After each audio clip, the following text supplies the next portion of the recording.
මුළු මහත් ජීවිතේම හති අරින්නවත් වෙලාවක් නැතුව අපි ජීවත් වෙන්න යමක් උපේන අය. ආසයි භෞතික දේවල් හුඟක් එකතු කරගන්න. නමුත් පින්නතුනි ඔබ අවබෝධ කරගන්න ඕන දහම තමයි දුකසේ උපයා අතට ගත්ත හැම දේම යම් දවසක දාලා යන්න වෙනවා. අරගෙන ගිය කිසි කෙනෙක් නැහැ.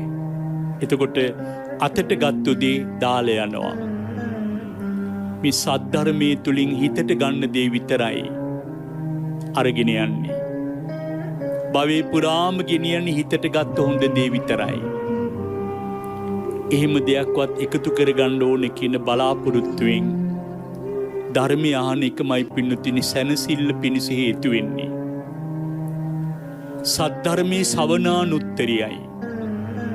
ඇසිය යුතු දේ අතර උත්තරීතරම දේ ධර්මයයි. ඒ නිසා පින්නතුනි භාග්‍යවතුන් වහන්සේ ලෝකෙට දේශනා කළා දුර්ලභංච භික්කවේ සද්ධම්ම ශ්‍රවණං. කල්ප කෝටි ගණන් භවයේ ගත වුණත් පින්වත් මහණෙනි ලෝතුරා බුදු කෙනෙක් ලොවට වදාළ බුද්ධ වචනය ශ්‍රවණය කරන්න ලැබෙන්නේ නැහැ කියලා. ඒක පරම දුර්ලභයි කියලා.